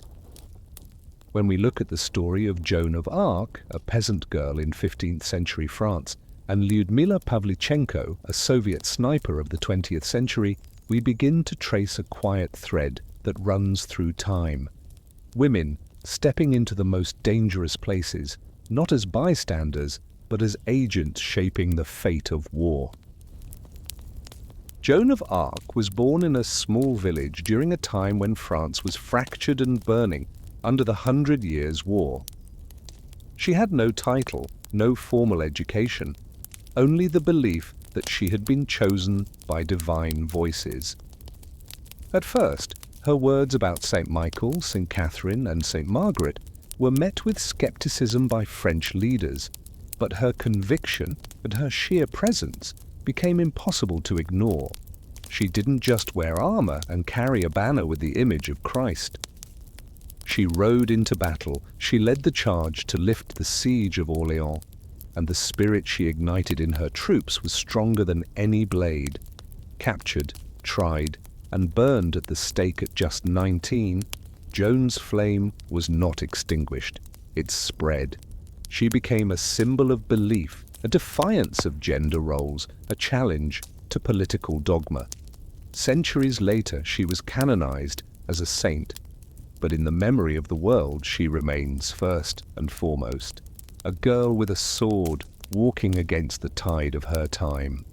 Lyudmila Pavlichenko, by contrast, had no visions, only the icy discipline of a modern war. Born in Ukraine in 1916, she was a history student before the Second World War. When the Nazis invaded, she refused to stay behind. She joined the Red Army, not as a nurse, but as a sniper. In just over a year, she recorded over 300 confirmed kills, including 36 enemy snipers. There was nothing romantic in her role. It was cold, silent, and demanded near inhuman patience. Lying motionless for hours on frozen ground, watching for a flicker, then pulling the trigger. And yet, in that silence, she became an icon of female strength in modern warfare. Western journalists, unsure of what to make of her, often asked about her makeup or love life. She replied with numbers: no saints, no prophecy, just focus, fury, and unflinching skill. Joan and Pavlichenko lived 5 centuries apart, in different worlds, with different weapons, in different wars. But they meet at one point. Both defied the prescribed image of womanhood in their time. One became a saint, one became a legend in uniform, and both proved that women were not only victims of war, they could wield power within it. Yet then these two were not alone. In Scandinavia, legends of Viking shield maidens have long lived in sagas and myth. Many dismissed them as fantasy, until graves in Sweden and Denmark were uncovered. Women buried with weapons, armor, and even war horses. It forced historians to reconsider. Some women did indeed fight alongside men. Across the ocean, in the deserts and plains of the American Southwest, Apache warriors rode with rifles. Among them was Lozan, both a fighter and a spiritual leader, a testament that strength has never been limited by gender. Well, when we connect them all, from Scythian archers on the steppe, to the Agoji of Dahomey in Africa, to Tomo Gozen and Nakano Takeko in Japan, to Boudica and the Trung sisters, to Joan and Pavlichenko, to shield maidens and Apache riders, we don't see isolated exceptions. We see a quiet continuity, not rare, but persistent. Each culture may retell these stories in its own voice, embellishing them with myth, or letting them fade into footnotes. But at their core, they all echo the same truth. When the moment demands it, women step forward. They pick up the sword, the bow, the rifle, and leave their mark. Perhaps that is the reflection we must hold on to. History is often written by the hands of men, so it becomes easy to erase the silhouettes of women from the battlefield, or reduce them to legend, or sideline them as anomalies. But in truth, across windswept plains and frozen trenches, women have always been there, fighting not only for survival, but for families, for nations, for belief. They are not a footnote at the end of a chapter. They are a current, quiet and enduring, flowing beneath the pages of history. A current that has never stopped. After walking alongside women who bore swords, from the wide open steppes to the frozen trenches, we begin to see that history isn't written only in blood and steel. On a deeper level, humans in every age have reached for sound, to soothe, to remember, to connect with something greater than themselves. If war leaves wounds, then music is the thread that mends them. From the river valleys of the Tigris, the sacred temples of Egypt, to the highlands of the Andes and the wide plains of the Nile, ancient music still lingers, like the long, quiet sigh of humanity. Now step with me into the world of the first instruments, where string, drum, and breath became memory that echoes across thousands of years. In the shadows of the world's first cities, where sun-dried mud bricks were stacked into walls and rivers carved into canals to feed the fields, there was a sound that rose. Unlike the clang of hammers or the creak of wheels, it was the trembling of string, fragile and clear, as if someone were plucking at the air itself. A thread of sound reaching from the human hand to the realm of gods. It was the voice of the lyre in Sumer, one of the oldest instruments humanity ever shaped. These lyres bore little resemblance to the modern guitar, no frets, no familiar shape, just a hollow wooden box, sometimes carved, sometimes gilded, with two arms stretching upward, joined by a crossbar to form a frame. Across it, strands of animal gut or flax were strung tight, each one singing a different tone. When touched by a finger or a plectrum, the sound would rise, trembling, brief, but lingering like a long, quiet breath. In the city of Ur, a great center of Sumer, archaeologists unearthed royal tombs where lyres had been buried beside the dead. One bore the golden head of a bull, its eyes made of shell, and lapis lazuli. We don't know what melodies were played, but the lyre's presence in the tomb tells us music was no pastime. It was a bridge to the afterlife. Perhaps when a king passed on, the lyre was played to guide his spirit across the unknown river, toward the land of the gods. During ritual ceremonies, the lyre may have joined voices and drums, shaping a space the people believed the gods could hear. Prayers were carved into clay tablets in wedge-shaped cuneiform. Some of these texts even included marks for pitch and tone, a primitive form of notation thousands of years before Beethoven or Mozart ever penned a score. If in Sumer the lyre hummed through the dry winds of Mesopotamia, then in ancient Egypt another instrument held sacred place, the harp. Murals in pharaohs' tombs show musicians seated cross-legged, cradling harps taller than themselves, fingers brushing the strings as though stroking sunlight. Egyptian harps came in many shapes, some small enough to be held upright while standing, others towering nearly 2 meters, with graceful curves like a bow and long, tense strings that rang with a deep, resonant voice. To the Egyptians, music was not just sound, it was order, it was the balance of the cosmos. In temples, harps joined drums and flutes in ritual offerings, played to please the gods, especially Hathor, goddess of music, love, and joy. Each note wasn't just for the ears of mortals, but to keep the world from falling into chaos. It's said that the harp played at funerals too, to guide the soul to the other side. Its sound could be as soft as breath or as deep as the Nile.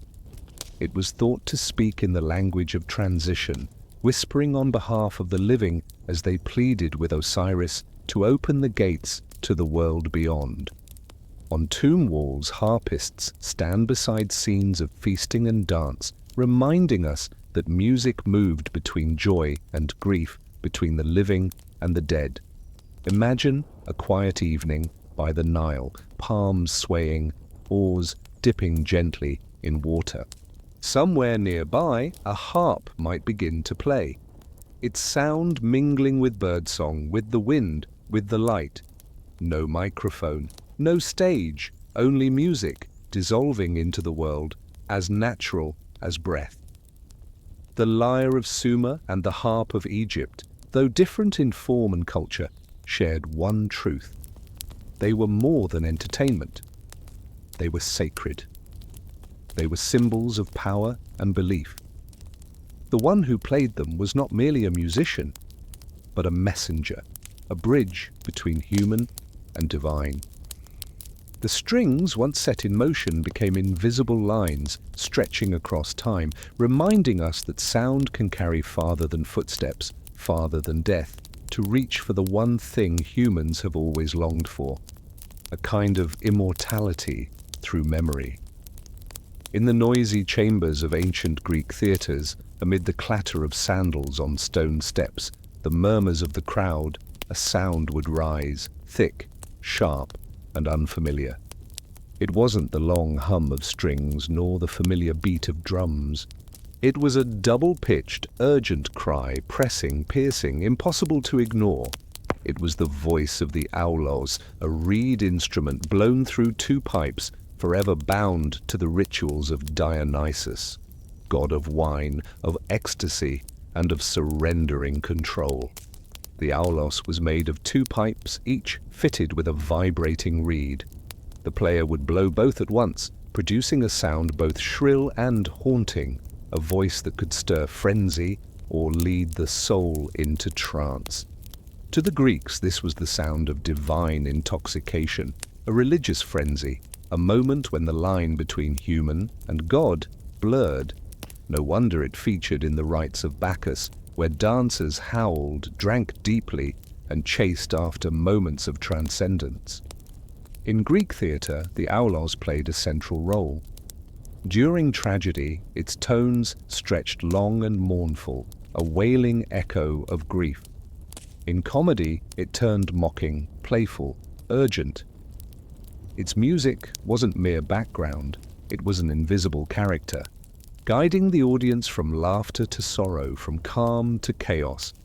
Philosophers like Plato viewed the aulos with suspicion, arguing its music was too emotional, too capable of unseating reason. And yet even that fear revealed its undeniable power. Aulos players mastered a technique called circular breathing, inhaling through the nose while storing air in puffed cheeks to keep the sound unbroken. Their faces stretched and swelled, almost distorted, creating an image as strange as it was captivating. and that sound carried far. On the battlefield, the aulos kept rhythm for hoplites, pushing them forward in steady formation. At weddings, funerals, temple rites, it was there, a pulse beneath the surface of everyday Greek life. Far across the ocean, in a world shaped by different gods and mountains, another breath-driven instrument also bridged human and divine. It was the panpipes, known as siku or zamponya, woven into the spirit of the Andes in South America. Up in the high mountain air, where oxygen thins and the wind never sleeps, panpipes became the song of the people. Simple in form, a row of reeds or bamboo tubes of varying lengths, each pipe a different note. The player moved their lips across them, breathing melodies into motion. Yet behind this simplicity lay something profound. In the Andean world, the panpipes were more than instruments. They were symbols of community and echoes of cosmic balance. During agricultural rituals, panpipes called for rain, for harvest, for harmony between earth and sky. Their notes rang across valleys, joining with drums and communal chants. Some communities played in pairs, one musician playing half the pipes, the other completing the scale. Only together did the melody take form. A living image of Andean dualism, male and female, day and night, heaven and earth, always in balance. The sound of panpipes quivers and breathes, like wind rustling through reeds. But when played in unison, they become a thick wave of tone, layered and alive. In festival squares, dancers moved in rhythm, their steps echoing like a single heartbeat, not of the individual, but of the whole. If the aulos summoned ecstatic frenzy, the panpipes embodied collective resonance, where every person was just one pipe in the bundle, dependent on the others to complete the song. Separated by oceans, aulos and panpipes share one deep truth. Both begin with breath. One transforms breath into a cry, a shriek, a shout, a call to the gods of wine and chaos. The other turns it into wind, a whisper through canyons, a prayer to the gods of rain and earth. Close your eyes, and you might still hear them, the sharp call of the aulos ringing through a Greek amphitheater, the soft waves of panpipes floating down an Andean valley. Two instruments, two worlds, and one reminder. That music, everywhere, begins with the breath of being alive. In the quiet gardens of ancient China, where still ponds mirrored the sway of willow branches and study rooms echoed with the whisper of brushstrokes on silk, there existed a sound that was always present, yet never loud. It did not crash like drums, nor urge the pulse like flutes. It was light, like dew falling on bamboo leaves, vanishing into the air, leaving only a faint trace behind. It was the voice of the qin, the ancient zither, one of the oldest and most philosophical instruments in all of Chinese culture. The qin has 7 strings. Its body is long and flat, often crafted from paulownia wood and coated in layers of lacquer.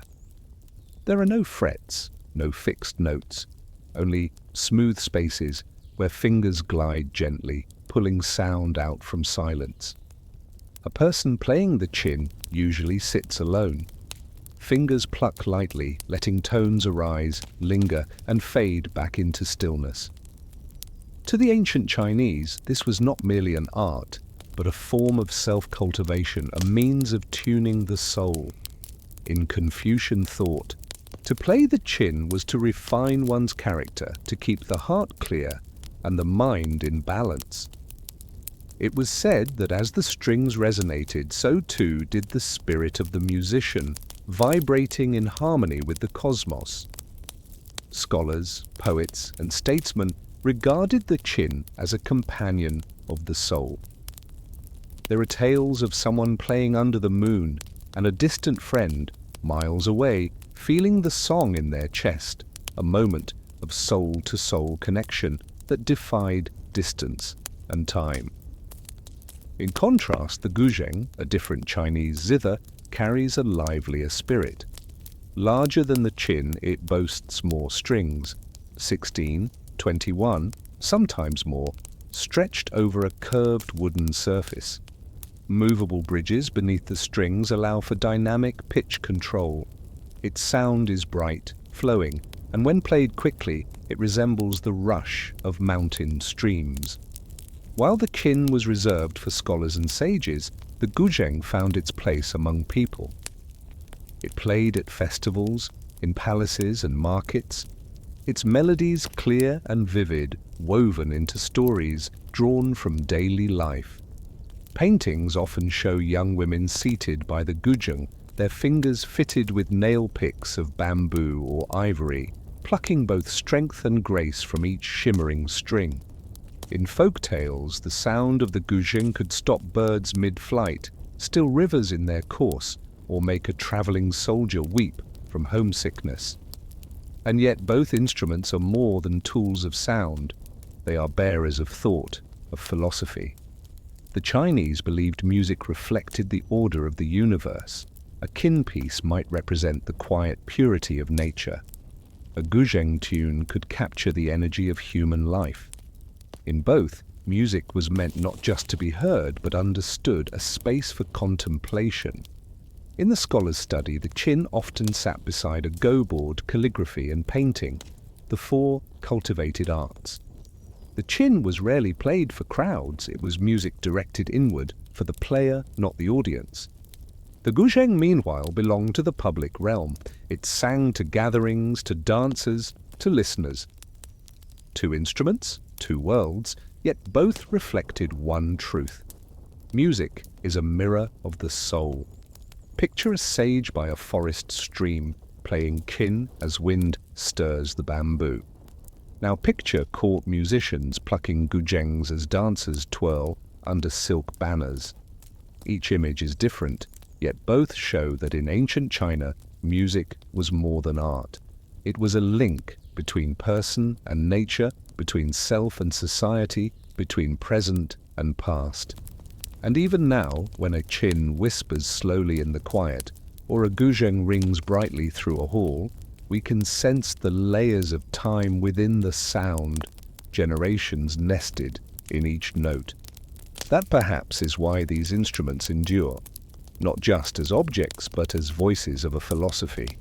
That whether in stillness or in clamor, human beings have always needed music to reflect the soul and to find themselves. Along the red dirt roads of ancient West Africa, where villages nestled between dense forests and dry savannas, the drum was not merely the sound of celebration, it was the voice of the entire community. In a world where writing had yet to take root, information needed to travel far, fast, and clearly. And so people found a way to turn breath and hands into a language of sound, transforming hollowed wood into a full system of communication. This was the talking drum, an instrument capable of echoing the rhythm and pitch of human speech. The shape of a talking drum is distinctive, an hourglass body with two drum heads stretched tight and connected by leather cords running down its sides. The drummer tucks it beneath one arm, and by squeezing or releasing the cords, they alter the tension and the pitch of the drum. With a curved stick in one hand and pressure from the other, the player can coax out high tones, low murmurs, rising inflections, a melody that sounds eerily close to human voices. In the languages of West Africa, from Yoruba to Akan, tone and rhythm matter. A word can mean something entirely different if the pitch changes. This is what makes the talking drum so powerful. It can speak. Messages of marriage, death, warnings, calls to gather, all could be sent across great distances, the sound carried for miles, threading through the forests, connecting villages like a pulse. In these moments, music and language became one, and the drummer was not just a musician, but a spokesperson of the people. Yet the drum was not only for messages. It lived in ritual, in worship, in the most sacred transitions of life. When a king rose to power, the drums declared it to the gods and the earth. When someone passed away, the slow, heavy rhythm beat like a fading heartbeat. And in celebration, the drums leapt with joy, moving bodies, moving souls, gathering all into a single rhythm. West Africans believed drums had spirits. To play them was not just to create sound, but to awaken ancestors. Half a world away, in ancient Central America, another instrument spoke. But it did not whisper news, it screamed. The death whistle of the Aztecs was small, often shaped like a skull made of clay. But its sound was terrifying. Archaeologists have found them in graves, in temples. When blown, a death whistle releases a howl, chaotic, breathless, like wind shrieking through canyons, or 100 voices crying out at once. Up close, it wails like suffering. From afar, it howls like a storm. The Aztecs didn't make this sound by accident. In sacrificial rituals, death whistles were played alongside drums and shell trumpets, filling the temple courtyards with a storm of sound. It was music as ritual terror, a reminder that death was not distant, but present and holy. Some believe Aztec warriors blew hundreds of whistles as they charged into battle, a wall of noise designed to shake enemies before any blade struck. No longer just warriors, they became death's chorus, blowing the breath of the gods into the hearts of men. Whether or not this theory is fully proven, one listen to a recreated death whistle is enough to feel its impact. This was not a lullaby, this was an announcement. Death is here. In Aztec belief, music was never neutral. Every sound had purpose: to call rain, to summon the sun, to sanctify a sacrifice. The death whistle, with its soul-wrenching cry, reminds us death is not a stranger. It lives beside us. Sometimes all it takes is a single breath to call it forth. Placed side by side, the talking drum of West Africa and the death whistle of the Aztecs reveal two ways humans use instruments to say far more than music. One turns rhythm into language, into news, into community. The other turns breath into terror, into psychology, into holy dread. Both prove that sound is not only for listening, but for feeling, for understanding, for participating in a world larger than ourselves. In the dark of West African night, a drum beat travels like a village's voice.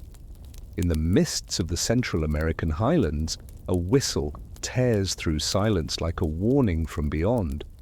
Between these extremes lies the true power of music, that it is not always melody. Sometimes it is message, sometimes it is weapon, sometimes it is ritual. And perhaps that is why, though centuries have passed, we still hear them in our imagination, in memory, in museum halls where old instruments rest. These sounds have not died, they've only changed form, waiting for someone, somewhere, to listen again. When we look back at the history of civilizations, it's easy to notice how swords, citadels, and great battles are mentioned most of all. But if we listen closely, beneath all that noise, there is another rhythm, quiet, persistent, stretching from ancient Mesopotamia across the plains of India to the valleys of the Andes and the jungles of Central America. It is music, the language humanity created not to kill, but to speak to itself, to its community, and to the divine. In ancient India, music was never just an art, it was tied to cosmology. It was believed the universe began with a single sound, the syllable Om. From that vibration, everything was born. And instruments, especially the veena and bansuri, were seen as humanity's way of echoing that cosmic order in everyday life. The veena, a stringed instrument with a long neck and large resonating gourd, is closely associated with the goddess Saraswati, deity of wisdom, learning, and the arts. When the Venus sings, its deep, flowing tones seem to mirror something larger and hidden, reminding listeners of a reality beyond the fleeting. The bansuri, a simple bamboo flute, is linked to the god Krishna. In mythology, Krishna's flute enchanted not just humans, but animals, trees, the very sky. Cattle stopped grazing, girls abandoned their chores, birds ceased to sing. Here, music became a symbol of love, of connection, of the power to transcend all boundaries. One flute, one breath, and the world paused. When we place these sounds beside the lyre found in a royal Sumerian tomb, or the Aztec death whistle, we begin to see a shared idea. These were never just instruments. They were vessels of collective memory. The lyre, with its golden bull's head and glimmering lapis lazuli inlays, was buried with the dead, not for decoration, but as a bridge to the afterlife. Even in the earliest days, music was a pathway between the living and the dead. The death whistle, with its horrific wail, reminded the Aztecs that death breathes alongside life, that ritual was never just a performance, but a reenactment of a cosmic worldview in which sound held the center. Music, in this sense, is civilization's memory. No pen, no tablet, just a repeated sound carried from one generation to the next. Children learn songs before they can read. Adults remember lyrics more easily than laws. In societies without writing, a song becomes a textbook, a spiritual map. And even once writing was born, music kept its place, not only conveying information, but emotion, something words often struggle to do. Strangely enough, music always seems to cross borders. The Egyptians played the harp at funerals to guide the soul. The Greeks played the aulos in tragedies to make audiences weep. The Chinese plucked the kin alone in quiet rooms to reflect on the soul. The Andeans played panpipes on high mountain slopes to call the rain gods. The West Africans beat talking drums to send messages through the forest. The Aztecs used death whistles to summon fear and sanctify sacrifice.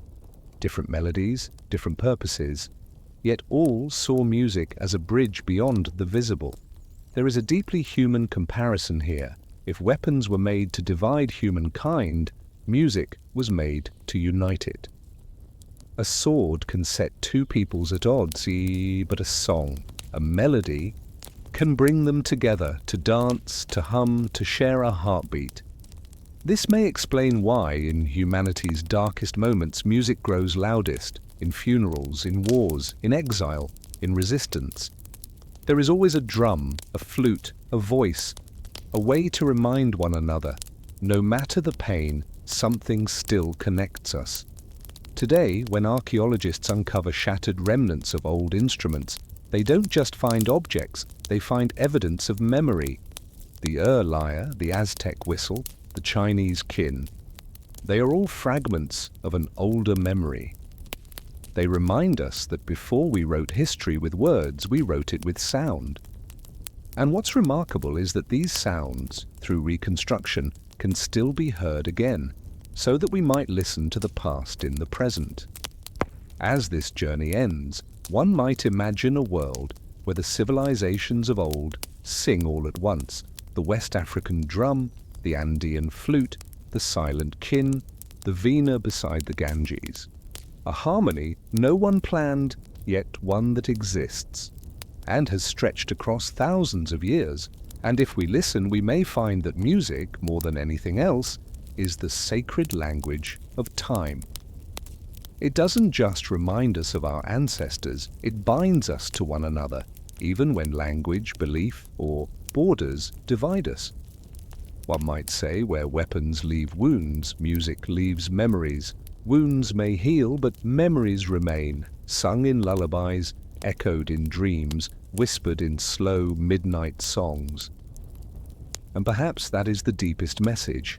If swords drove people apart, then music brought them home, reuniting the world in its most peaceful moments. even as our eyes softly close into sleep. And so we have travelled from the powder and paint of medieval beauty to the discipline of armies that called themselves immortal, to the fierce courage of women who took up weapons, and finally to the instruments that sang for gods and for memory. If there's one quiet reflection to carry with you, it's this: weapons divide, but music, beauty, and memory always try to connect us. History, even when heavy, can still be a lullaby if we let it be. Thank you for staying with me on this long journey. If you found peace or curiosity here tonight, please like the video, subscribe to Historian Sleepy 365, and share it with someone who might need a little boring history for sleep. I'd love to hear from you in the comments. Which part of tonight's story stayed with you the most? Now close your eyes, let the last notes of history fade into silence, and may sleep find you gently.